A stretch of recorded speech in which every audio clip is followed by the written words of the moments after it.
उपस्थित हमारे अग्रज बड़े भाई और किसान राजनीति के स्तंभ इस राजस्थान में लगातार जिन्होंने लंबा संघर्ष किया, जितना विधायक पॉपुलर होता उससे ज्यादा पॉपुलर है रामचंद्र चौधरी साहब। छोटे भाई किशनगढ़ के विधायक विकास चौधरी जी, हमारी बड़ी बहन और पूर्व मंत्री पुष्कर से नसीम अख्तर जी, चेतन डूडी जी, एमएलए साहब, सम्मानित मंच बोलता हूँ, सम्मानित मंच, उपस्थित मौजूद बुजुर्गों, नौजवान साथियों, माताओं, बहनों, प्यारे बच्चों, ये अभी विकास जी कह रहे थे कि चुनाव में उफान नहीं, पूरे राजस्थान और देश के अंदर ये हालत। आप इतनी संख्या में हाथों गए, लोग तो 50 की मीटिंग करें रोपड़ समाए।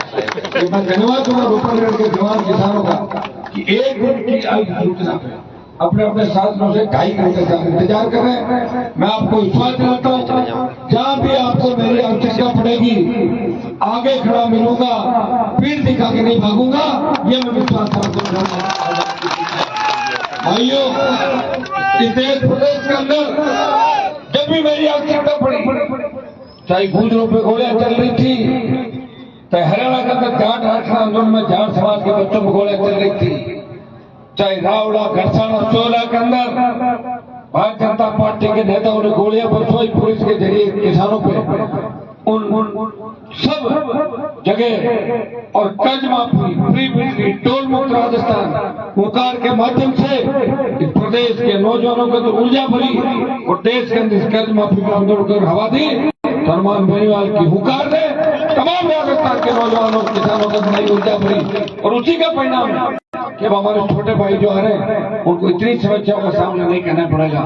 हमारे विकास भाई बैठे हैं हर जगह, आप देखिए हर जगह परिवारवाद कितना, नागौर में 70 साल से एक परिवार बैठा है, किस तरह वोट लेते थे, ट्रेन आएगी तो चोर आएंगे, बिजली आएगी तो करंट आएगा, लड़कियां फटेगी तो भाग जाएगी, बस ऐसे ताली बजाते थे और वोट लेते थे। ऐसे तमाम राजस्थान में जो ठग थे, उन ठगों को घर बिठाने का काम भी साथ साथ किया और तैयार किया इस कौम को, किसान को। ये जो उपराष्ट्रपति आपके जो एक बार यह ठगी करके आपके बीच से भी चले गए थे, दुर्भाग्य से देखिए वह हमारे लोगों के अंदर यह अंतर करना कि हम भी 2 तरीके के जो हम लड़ रहे हैं, हमने उसको वोट दिया, उपराष्ट्रपति बनाया, हम सही नहीं, सिर्फ वही लोग सही है जो अरबपति खरबपति या रिश्ते में उसके रिश्तेदार लगते हैं, उनकी पैरोकारी प्रवृत्ति करता है।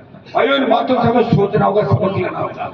हम तैयार कर रहे हैं, लोग भाग जाते हैं, तैयार करके यहाँ तक लाते हैं, भाग जाते हैं। हमें योद्धाओं को भेज रहे हैं। आपका टिकट तो खरीदा गया था, अजमेर का टिकट बीजेपी का मिल ही गया था, और जिस आदमी को टिकट मिला मेरे साथ है, जब घंटी बज के बोलने लगते हैं तो 3-4 मिनट में उनकी आवाज चली जाती है, और जब आवाज वापस आती है इतने लोकसभा जीत के था, बैठ जाओ नेक्स्ट।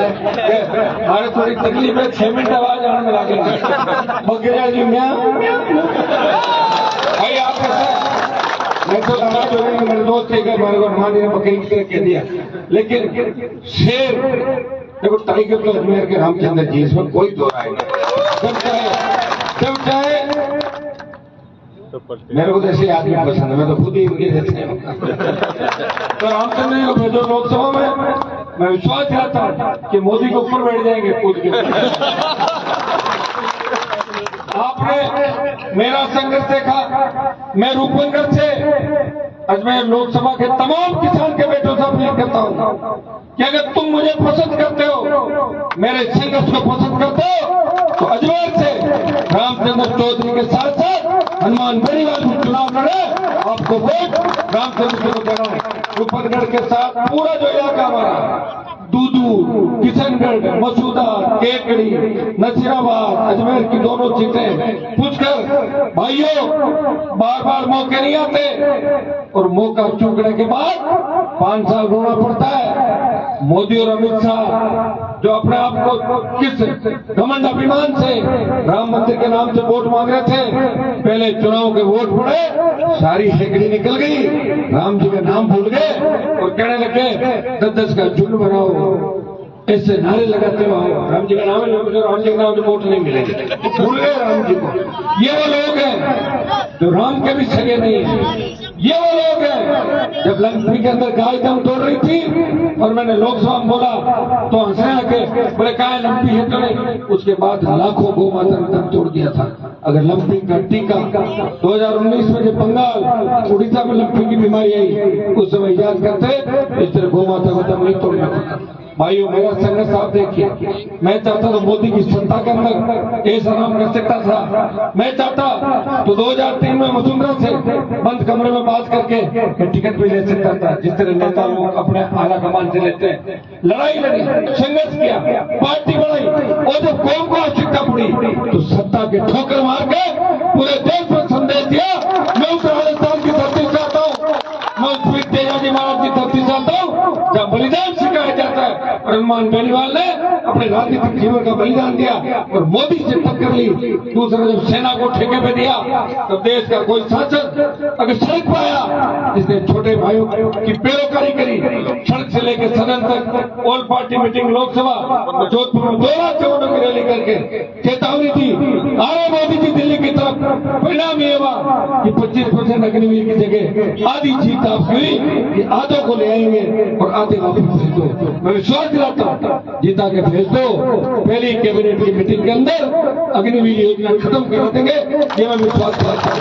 जब देश की पहलवान बेटियां न्याय के लिए टकटकी लगा के देख रही थी कि हमारा कौन भाई हमें हमारी राज्य की राज रखने के आएगा, तब देश में से एकमात्र चुनाव सांसद नागौर का सांसद उन पहलवान बेटे को न्याय दिलाने जंतर मंतर गया। उस बाहुबली को चेतावनी दी, होगा बाहुबली, हमसे बड़े नहीं हो, चालान भी कराया तो बेटे को न्याय भी दिलाया। इस प्रदेश के अंदर जब बजरी माफिया का आतंक था तो बजरी माफिया के खिलाफ मोर्चा खोला, सस्ती बजरी कराई और उसका एकाधिकार बजरी का खत्म कराया। हार्डकोर अपराधी, टोल मुक्त राजस्थान, फ्री बिजली, सशक्त लोकायुक्त। अगर लड़ाई किसी ने लड़ी तो आपके यहाँ भी लड़ाई आपके भाई ने लड़ी, और लड़ाई का ही परिणाम है कि हर नौजवान हनुमान बेनीवाल को अपने भाई के रूप में देखता है। हो सकता है विधानसभा चुनाव के अंदर हमारी एक सीट आई होगी, संसाधन नहीं थे, व्यवस्थाएं नहीं थी, लेकिन जितना प्यार मुझे राजस्थान ने दिया है, चंबल के पीड़ों से लेकर बाड़मेर, डूंगरपुर से लेकर गंगानगर तक, अभी आवाज हरियाणा लखनऊ तक चली गई। तेजाजी महाराज का जयकारा जब मैं लोकसभा के अंदर लगाया था तो मोदी ने मुझे धीरे से कहा कि तेजाजी की हिस्ट्री क्या है। हर कोई लगा था, कोई जय श्री राम, कोई लगा था वंदे मातरम, भारत माता को ऊपर भी लगा था। मैंने कह दिया जय वीर तेजाजी। उनका उस तेजाजी कौन थे? उस मोदी को खंगाल में नाक रगड़वाइए। तो भाइयों मैं पुणे रामचंद्र जी के लिए वोट की अपील कर रहा हूँ। कम से कम एक योद्धा तो भेजो मेरे साथ, अकेला कर भी क्या लूंगा। अगर मैं जीत जाऊंगा, रामचंद्र जी जीतेंगे, 5, 7, 10, 15 के लोग राजस्थान से जीतेंगे तो निश्चित रूप से कर्ज माफ भी होगा, खेत खेत सिंचाई के पानी की योजना बनेगी। ये जो आज बीजेपी बार बार कसीदे पड़ रही है, इसको 12 रामचंद्र जी इस मामले को लोकसभा के मैंने 1 दर्जन बार उठाया।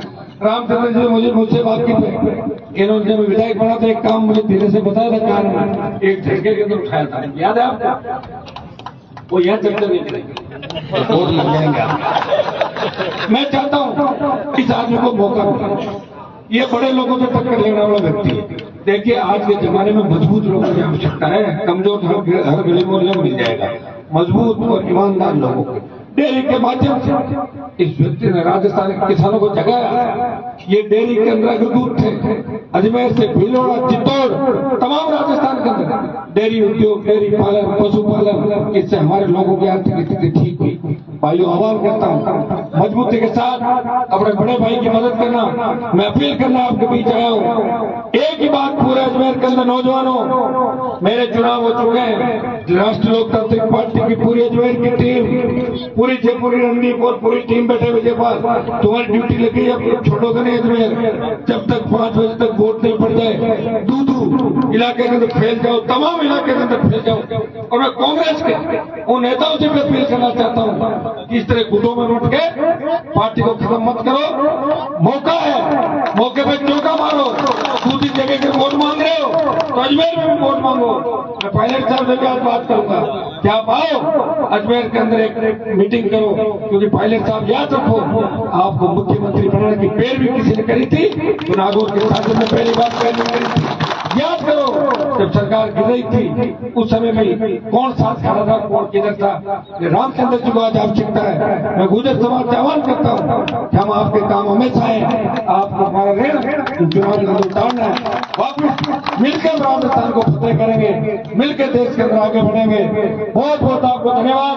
आप सब ने